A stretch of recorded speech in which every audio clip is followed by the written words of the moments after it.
कभी भी English medium नहीं पढ़ा, ना कभी इंग्लिश मीडियम में गए हैं। गांव ही के स्कूल जो शासकीय माध्यमिक विद्यालय है हमारे गांव करगुआ में, वहां से हमने पूरी माध्यमिक शिक्षा ग्रहण की। इसके बाद जो boys high secondary school government है, वहां से हमने सरकारी स्कूल से अपना जे पढ़ा, सरकारी स्कूल से हमने इंग्लिश विषय पर डिग्री ली। ऐसा ना हो कि आज किया कल छोड़ दिया, ऐसे सफलता नहीं मिलेगी। क्योंकि हमारा जो रहा है 2018 में जब जगह निकली थी, उस दौरान हमने जब कोचिंग ज्वाइन की तो वर्ग 1 के स्टूडेंट हमारे साथ बैठते थे। तो उसमें हम लोगों ने जब ग्रामर के क्वेश्चन सॉल्व कराते थे, एक सर थे प्रमोद पिप्पल जो बैंक में हैं, तो उन्होंने जब ग्रामर के क्वेश्चन सॉल्व कराया तो उस कोचिंग में हम उनके साथ बैठते थे, वो सॉल्व करते थे। तब हम 12वीं पास आउट हुए हाल ही में। तो उनने कहा कि आपका फॉर्म डलाया? हमने नहीं सर। तो बोले यार आपको ऐसा करना चाहिए। तो उनने वहाँ से हमें जानकारी दी कि कैसे हम how can we fill MP grade 1। इसके बाद एक जो स्ट्रेटजी का जो अहम रोल होता है वो होता है टीचर्स ट्रेनिंग। व्यावसायिक शिक्षा जो शिक्षक की होती है वो होती है B.Ed, जो एलिजिबल होती है ग्रेड 1 के लिए और ग्रेड 2 के लिए भी, और ग्रेड 3 के लिए D.Ed होती है, डिप्लोमा इन एलिमेंट्री एजुकेशन, और B.Ed होती है बैचलर ऑफ एजुकेशन। वर्ग 1 और वर्ग 2 जो ग्रेड 1 ग्रेड 2 होता है उसके लिए B.Ed करनी होगी। B.Ed करनी अच्छा रहता है कि 1 महीने में आप 300 से ज़्यादा वर्ड सीख जाएंगे, मोर देन 300, और आपको लगेगा भी नहीं कि हमने इतने सीख लिए।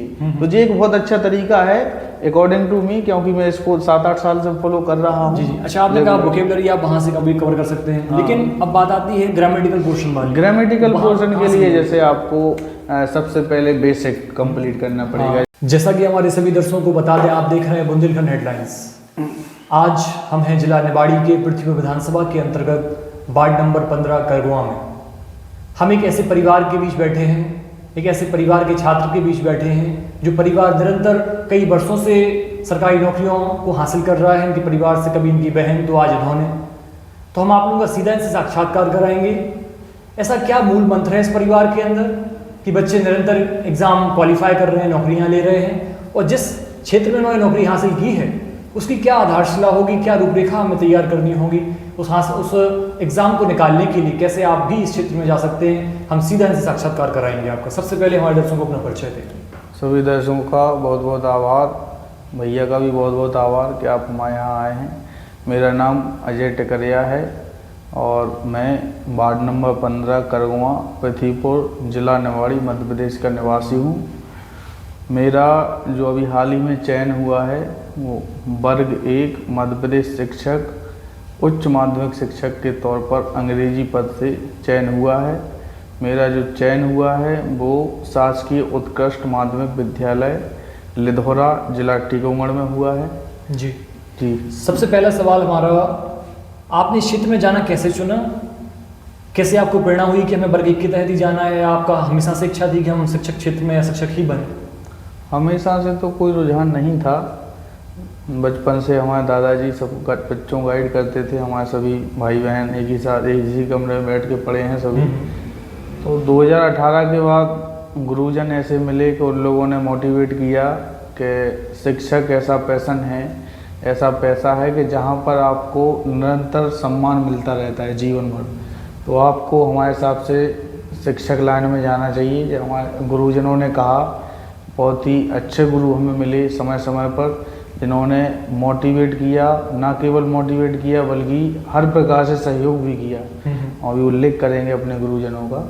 तो उनकी वजह से ही आज हम IMB4U आप लोगों के सामने हैं जी। और हाल ही में अपना चयन हो चुका है। सभी शिक्षकों का, सभी दोस्त यार मित्र रिश्तेदारों का, घर परिवार का, सभी का हम हृदय से बहुत बहुत आभार व्यक्त करते हैं कि सभी का थोड़ा थोड़ा सहयोग रहा। आपने बताया वर्ग 1 में आपका चयन हुआ है। अगर कोई फ्रेशर बच्चा है, अगर वो भी वर्ग 1 में चयनित होना चाहता है, तो उसकी सबसे पहली प्रथम रूपरेखा क्या होगी?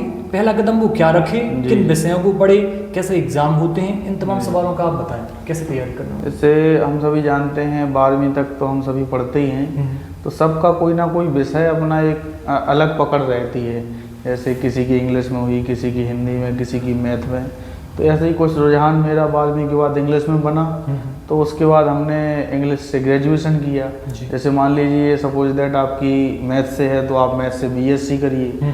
तो आपको पहले ग्रेजुएशन करना होगा। अंडर ग्रेजुएट के बाद, जैसे after graduation you have to do master degree in your stream.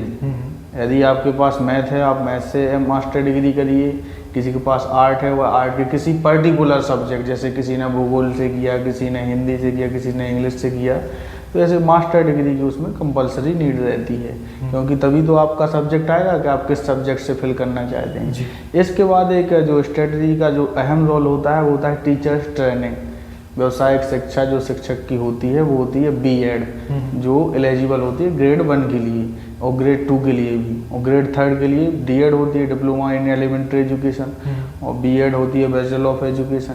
वर्ग 1 और वर्ग 2 जो ग्रेड 1 ग्रेड 2 होता है उसके लिए B.Ed करनी होगी। B.Ed करनी पड़ती है, तो ये 2 साल की वो रहती है। अब इन सब को करने के बाद फिर अपना जो MP में अभी नई शिक्षा नीति में के बाद आया है, पहले वो प्री करवाते हैं MP टेट, यानी कि टीचर एलिजिबिलिटी टेस्ट, शिक्षक पात्रता परीक्षा।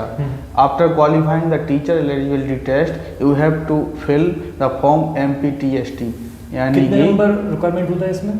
इसमें रिक्वायरमेंट ऐसा होता है कि 150 नंबर का जो अपना पेपर आता है TET का, इसमें यदि आप SC ST OBC या EWS कैटेगरी से हैं तो आपको 50% की नीड रहती है क्वालिफाइड मिनिमम क्वालिफिकेशन नंबर, यानी कि आपको 75 नंबर लाना कंपलसरी है। यदि आप जनरल में हैं तो आपको 90 नंबर लाना पड़ेगा। क्या विषय रहते हैं इसके? इसके विषय यही हैं, जैसे जो अपना मेन विषय है उसमें लगभग 120 नंबर का तो मेन ही विषय आता है अपना सब्जेक्ट। इसके बाद उसमें जैसे 2-5 नंबर की हिंदी आ जाती है, 2-5 नंबर की GK, 1-2 क्वेश्चन रीजनिंग वगैरह, 1-2 मैथ्स, जनरल, यानी सब मिला के 150 नंबर का रहता है। इसके बाद अब जो मेंस होता है MPTST टीचर सिलेक्शन टेस्ट, इसी बार से लागू हुआ है। अपने MP में अभी तक एक ही टेस्ट चलता था, लेकिन अब उन्होंने मेंस का सिस्टम स्टार्ट कर दिया है। तो मेंस में आपकी जिस विषय में कमांड है, आपको जिस विषय से फिल करना है फॉर्म, जिसमें आपकी मास्टर डिग्री है, उससे आप फिर उसमें फॉर्म फिल करेंगे। जैसे ही आप फॉर्म फिल करेंगे तो आपको फिर केवल अपने ही सब्जेक्ट पर कमांड करके पढ़ाई करना है। आपको एक निश्चित सिलेबस दिया जाएगा जो आपके सब्जेक्ट का बिल्कुल पूरा भली भांति उसमें कवर रहेगा। हर चीज़ आपको आना चाहिए। जैसे मान लो मेरा अंग्रेजी था तो इंग्लिश के स्टूडेंट होने के नाते हमें उसमें जो इंग्लिश के CGL लेवल तक की ग्रामर का होता है पूरा सिस्टम, कोई भी टॉपिक हो ग्रामर का, वोकैब सेशन हो चाहे ग्रामेटिकल पोर्शन हो, हर चीज़ के बारे में डिटेल अध्ययन करना पड़ा। इसके बाद जो इंग्लिश में लिटरेचर पढ़ना पड़ता है, जो अपने जो विदेशी कल्चर है उसके बारे में जानना पड़ता है, तो इन सब का भी डिटेल अध्ययन करना पड़ा। इसके बाद जो हमारे यहाँ दिल्ली से NCERT की बुक चलती हैं, उसमें जो 9 क्लास से लेकर 12th क्लास तक, 9 से 12वीं तक के लगभग 40 या 45 अबव चैप्टर रहे, तो उनके बारे में भी डिटेल अध्ययन, और सब राइटरों के बारे में, इन सब को मिला के एक सब्जेक्ट का एक सिलेबस बना था हमारा। ऐसे सभी विषय का अलग अलग रहता है। उस विषय का यदि अपन को विशेषज्ञ बनना है, फिर इसका 100 नंबर का टेस्ट होता है। उस 100 नंबर के टेस्ट में जो क्वालिफाइंग मार्क्स सरकार ने निर्धारित किए हैं, क्योंकि इसी बार से हुआ है, कभी इसका पहला हुआ नहीं, तो अभी तक MP में उसकी बुक्स वगैरह कोई चीज़ जनरल पब्लिश नहीं हुई है। तो इसके लिए क्या किया कि उनने 100 नंबर का डिवाइड किया कि 100 नंबर का आपका प्रत्येक सब्जेक्ट का अलग अलग स्ट्रीम का पेपर आएगा मेंस का। तो 100 में से आपको 40 number SC ST OBC EWS qualifying marks रखे गए, जनरल के लिए 50 नंबर 50 नंबर रखे गए। अब जो इसमें इससे ज़्यादा नंबर लेके आएगा वो क्वालिफाइड माना जाएगा, लेकिन अब चयन परीक्षा है क्योंकि तो मेरिट तो जाएगी है, तो इसमें फिर मेरिट थोड़ा हाई लेवल गई है। तो क्या रहता है मेरिट का? मेरिट का ऐसा रहा है कि जैसे हम अपनी बात करें इंग्लिश में, तो इंग्लिश में 86 गई है जनरल वालों की लगभग, और 83 के समथिंग जो OBC हैं उनकी गई है, और EWS की थोड़ी कम गई है इंग्लिश में। आपका क्या रहा था स्कोर? 75 है। आपका स्कोर क्या रहा था इसमें? हमारा स्कोर कितना रहा? हमारा स्कोर इसमें रहा है 83.15। अच्छा, 83 पॉइंट। और हमारी जो कैटेगरी वाइज है वो लिस्ट लगभग 73 के समथिंग ऐसा कुछ गई है, तो हमारा तो कैटेगरी से आगे था। जी, आपने बताया आपने अंग्रेजी लिटरेचर से किया, इंग्लिश के आप लेक्चरर बने हैं। जी। तो इंग्लिश एक अहम भूमिका निभाती है, हालांकि मध्य प्रदेश में इंग्लिश का उतना टीचर भी नहीं है। हाँ। और दूसरी बात, अगर इंग्लिश में कोई बच्चा कर रहा है तो सबसे पहली पकड़ वो इंग्लिश का बोलचाल। कई बच्चे ऐसे होते हैं कि पहले हिंदी मीडियम से अपना 11-12 तक पढ़ रहे हैं, फिर अचानक से स्विच करते हैं कॉलेज में तो इंग्लिश मीडियम में पहुंच जाते हैं, क्योंकि अधिकतर आप देखा होगा सारी बुक्स हमारी इंग्लिश में ही आने लगी हैं आज के समय में। सही बात। तो अब इंग्लिश अगर किसी को शुरुआत करनी है, आपने बताया एनसीईआरटी को पढ़ना है, इसके साथ साथ आपको अपना स्पोकन भी काम करना होगा, तो स्पीकिंग पे आपने कैसे काम किया निरंतर, इससे आपकी स्पोकन अच्छी हो? जैसे यदि हम आपको बताएं तो हमारा जो बैकग्राउंड है पूरा वो हमेशा हिंदी मीडियम का रहा है। हमने कभी भी इंग्लिश मीडियम नहीं पढ़ा, ना कभी इंग्लिश मीडियम में गए हैं। गांव ही के स्कूल जो शासकीय माध्यमिक विद्यालय है हमारे गांव करगुआ में, वहां से हमने पूरी माध्यमिक शिक्षा ग्रहण की। इसके बाद जो boys high secondary school government है वहाँ से हमने सरकारी स्कूल से अपना जे पढ़ा, सरकारी स्कूल से हमने इंग्लिश विषय पर डिग्री ली। लेकिन रही बात कैसे how can we increase our spoken English और एक्सेट्रा, तो इसके लिए हमें क्या करना होगा, एक स्ट्रेटजी बनाना होगी डे बाई डे। जैसे आपने मान लो हमने आपसे कहा कि आप एक दिन में 10 मीनिंग सीखिए, आप 2 दिन सीखेंगे, 4 दिन सीखेंगे, फिर आपका मूड करने लगेगा नहीं यार बहुत हो रहा है। तो आपको एक रूटीन बनाना पड़ेगा। भले ही आप 1 मीनिंग सीखें, लेकिन 1 मीनिंग का उसका जो डिटेल है क्या है, उसकी जो सिनोनिम एंटोनिम है वो क्या है, इसको आप फॉलो करेंगे। रोज प्रयास करें, डे बाई डे एक वर्ड ऑफ द डे लेंगे। आज का हमें ये वाला वर्ड सीखना है, उस वर्ड को अब हम कैसे सीखेंगे हमें तो पता नहीं। तो एक डिक्शनरी है हिंग खोज डिक्शनरी, आपने सुना होगा उसके बारे में। आप प्ले स्टोर पर जाएंगे, हिंग खोज डिक्शनरी का नाम लिखेंगे, बढ़िया आ जाती है, ऑफलाइन भी चलती है। उसमें यदि आपके मोबाइल में नेट है, सबके में रहता है जनरली, तो डेली का एक वर्ड अपलोड होता है। लगभग 2017 से मैं इस चीज़ को फॉलो कर रहा हूँ जी।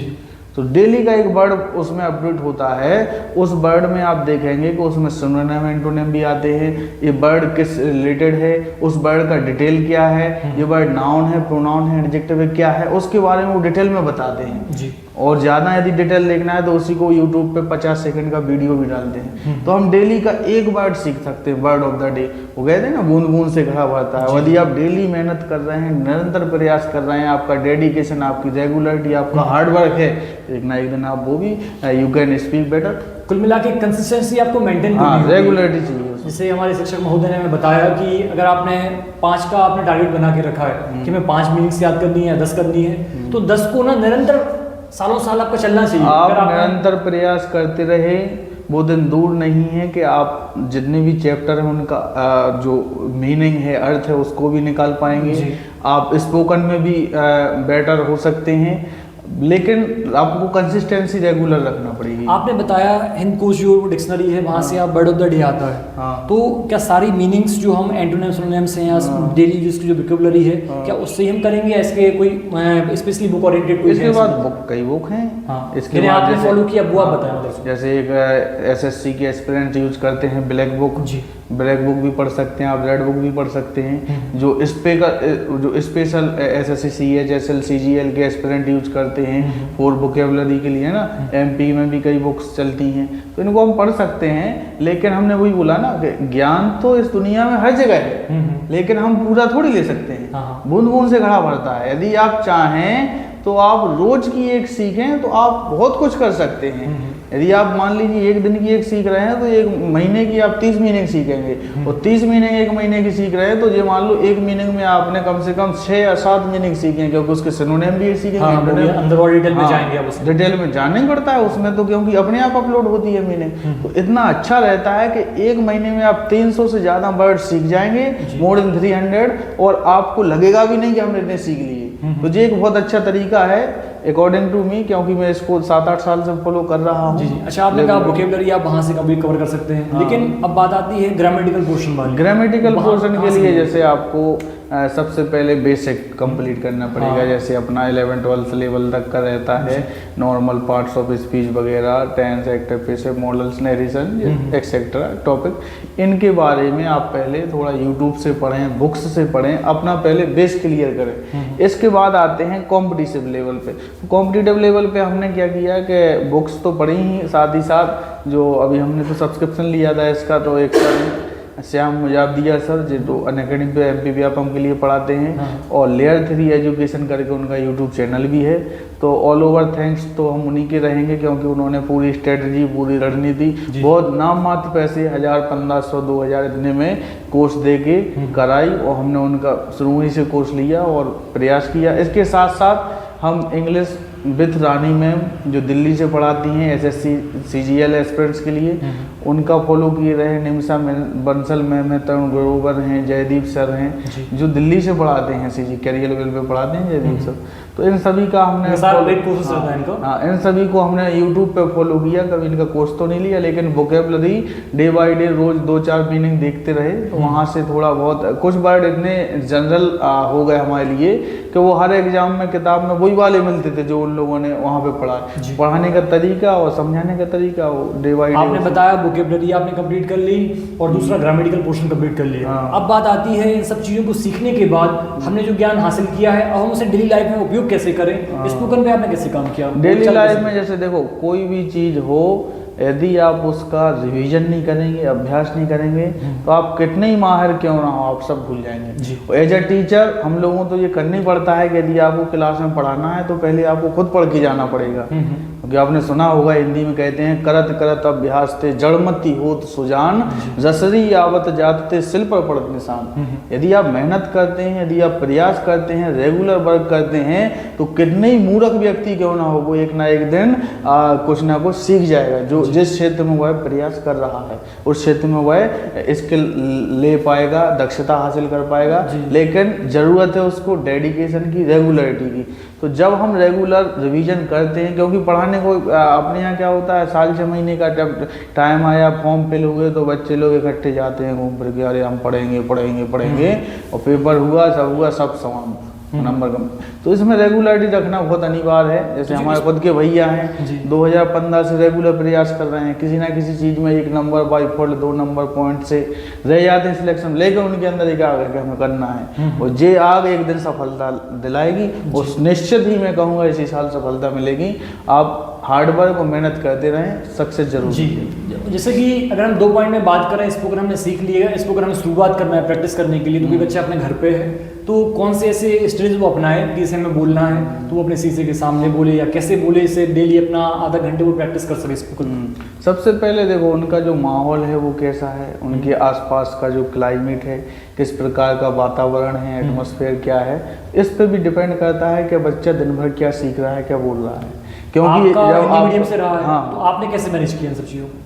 हमारा उतना तो नहीं है स्पोकन, लेकिन ये है कि हम रेगुलर पढ़ाई करते रहे, और हमारा जो फ्रेंड सर्कल था, ग्रुप था, हम लोग आपस में डिस्कस करते रहते थे, घंटों बात करते थे।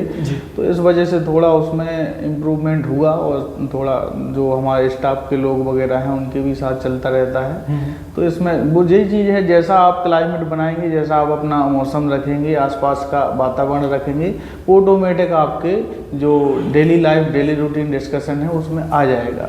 बस आपको ज़रूरत है खुद से सीखने की। ऐसा नहीं कि आप सोचो कि हमें आता नहीं, हम बोल नहीं पाए, टूटा फूटा बोलो, लेकिन बोलो, प्रयास करें, रेगुलरिटी रखें सब काम में। अपन को जो भी है, all over moral of the story, कि कोई भी काम कर रहे हैं बस रेगुलरिटी से करें, पूरे हार्ड वर्क से करें, बस उसमें कहीं ना कहीं मिसफॉल्ट ना हो। ऐसा ना हो कि आज किया कल छोड़ दिया, ऐसे सफलता नहीं मिलेगी। क्योंकि हमारा जो रहा है 2018 में जब जगह निकली थी, उस दौरान हमने जब कोचिंग ज्वाइन की तो वर्ग 1 के स्टूडेंट हमारे साथ बैठते थे।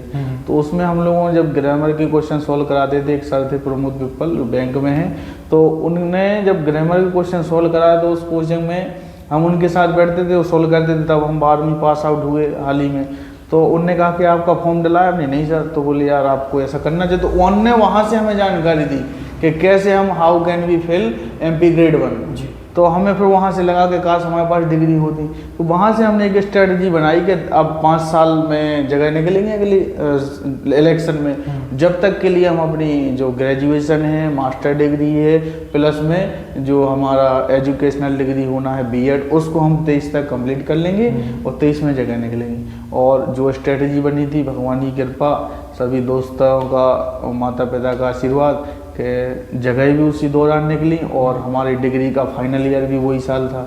तो उसमें भी ऐसा आया फॉर्म फिल में कि जो अंतिम वर्ष में हैं, अध्ययनरत हैं, रेगुलर हैं, वो फॉर्म फिल कर सकते हैं। और किस्मत थी तो हमने फॉर्म फिल किया, मेहनत किया, सबका। जैसे कि एग्ज़ाम का आपने बताया कि 2018 से आपने स्टार्ट किया, तो कोई बच्चा है अभी 12 से निकला है, उसने अपनी डिग्री कंप्लीट कर ली 2-4 साल के अंदर। अब जो आपका एग्जाम की परीक्षा है, कितना टाइम पीरियड के दौरान ये होती है? ये अगर मान लीजिए 6 महीने, कितना टाइम रहता है इसका? इसका टाइम तो वैसे कोई डिसाइड नहीं सरकार पर रहता है कब उसको कराना है, लेकिन हाँ अब 2-2 एग्ज़ाम हो रहे हैं तो बहुत ही जल्द हर साल ऐसा माना जाएगा कि टेट का एग्ज़ाम होगा, फिर सुपर टेट का निकाला जाएगा। तो मिनिमम 2 इयर्स तो इसमें लगेंगे ही, 2 इयर्स, क्योंकि 2 इयर्स तो मिनिमम लगते ही हैं पूरी प्रोसीजर में। हमें खुद 2 इयर्स के समथिंग हो गया है, क्योंकि हमारा जो दिसंबर 22 में नोटिफिकेशन आया था, है ना, फिर इसके बाद 23 में हमने प्री दिया और 23 ही में फिर हमारा मेंस हुआ 2-4 महीने बाद, और पूरी सिलेक्शन प्रोसीजर में जो 2 साल निकल गया। अब 24 के दिसंबर आने वाला है। आपने अपना एग्ज़ाम क्वालिफाई किया है। हमारा अंतिम सवाल आपसे रहेगा, आपने अपना जो ट्विटर का माध्यम रखा, आपने बताया कुछ हमने कोर्सेज वगैरह लिए थे, तो ऑनलाइन के अलावा कुछ कहीं आपने ऑफलाइन प्रेफर किया? और दूसरी बात, ये आपने जो एग्ज़ाम अपना क्वालिफाई किया है, इस दौरान आपने कहा 2 साल से हम निरंतर मेहनत कर रहे थे, तैयारी के लिए लगे हुए थे, तो 2 साल तक में आपने सारा टाइमिंग का जो मैनेजमेंट है, क्योंकि बहुत से बच्चे ये रहते हैं पढ़ते तो हैं हम, लेकिन टाइम मैनेजमेंट नहीं हो पा रहे। 24 घंटे का उन्हें पता नहीं चलता, कब हमारे 4 घंटे खत्म हो गए, कब 6 घंटे खत्म हो गए, पूरा दिन निकल गया, कोई मोबाइल में व्यस्त है, कोई किसी में व्यस्त है। तो इन सब चीज़ों को दरकिनार रखते हुए वो कैसे अपने 24 घंटों को, एक स्टूडेंट है तो कैसे मैनेज करे, इससे एग्ज़ाम के समय वो टाइम भी मैनेज कर सके, और दैनिकचर्या में अगर वो 6 महीने का टाइम पीरियड है तो कैसे अपना टाइम पीरियड को वो करे, अपना मैनेज, उसके बारे में बताएं आप। देखो, टाइम का तो ऐसा है, ऐसा कहा जाता है कि if you manage your time then manage your money. यदि आप अपने समय का नियंत्रण करते हैं तो आप ये समझें कि आप अपने पैसों का नियंत्रण कर रहे हैं। Because time and tide waits for none. समय और समुद्र की लहरें कभी किसी का इंतजार नहीं करती। Time is a cycle who runs every time. समय तो एक चक्र है जो हमेशा चल रहा है। अब समय के साथ यदि हम नहीं चल पा रहे हैं तो कोशिश करें उसके पीछे पीछे ही सही, लेकिन प्रयास करें कि ज़्यादा पीछे ना हो। एक बात ये रही।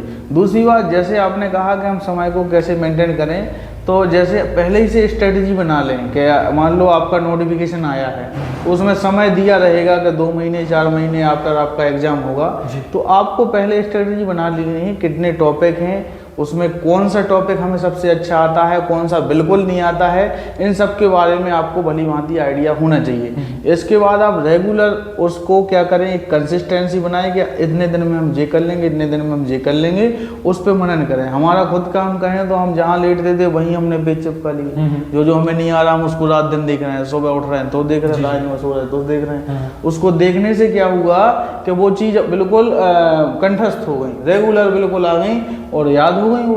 और बहुत आसानी तरीके से जब एग्जाम में पूछा गया, आपको बिलीव नहीं होगा, हमारा 1 घंटे पहले एग्जाम हो गया। अच्छा। यानी जो हमारे हॉल में बैठे थे वो सब देख रहे थे। हम भी सोचते थे कि इतना बड़ा एग्जाम हम इतने जल्दी से कम समय में कर लेंगे। हमारी रो में हमारे सबसे टॉप नंबर थे। तो ऐसा रहा भगवान की कृपा से, और टाइम मैनेजमेंट किया, और जब बिल्कुल एट द लास्ट टाइम आया एग्जाम का, सब चीज़ त्याग दिया, क्योंकि हम कोचिंग भी पढ़ाते थे, स्कूल भी पढ़ाते थे, और लास्ट टाइम में हमने सब बंद करके केवल पढ़ाई पे फोकस किया। और यूँ कहें कि दिन भर कहें तो दिन भर पूरे 4-6 घंटे सोने में दिए, पूरे दिन रात केवल उसी में लगाया है। जी सत्य बात हम आज बोल रहे हैं, अभी तक किसी को बताया नहीं। कि रियलिटी यही है कि उसके लिए बिल्कुल तत्पर हो गए, सब त्याग दिया, क्योंकि my father expired before 2 years एगो।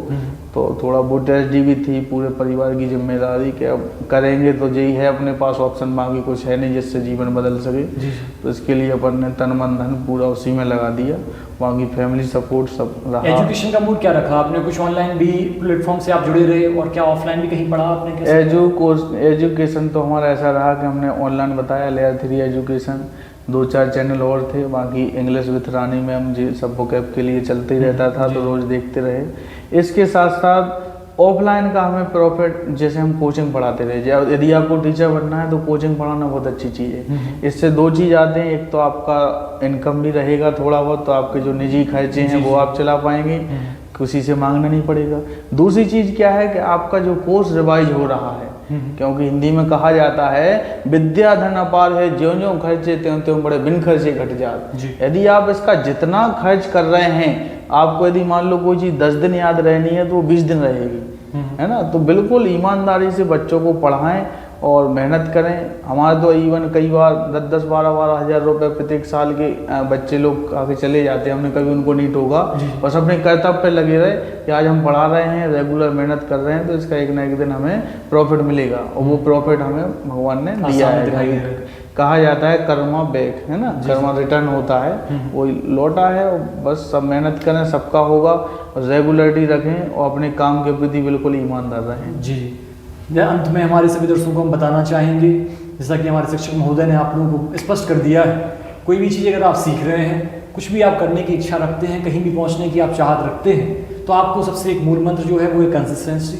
आपको निरंतरता बनाए रखनी होगी अपने लक्ष्य को हासिल करने को लेकर।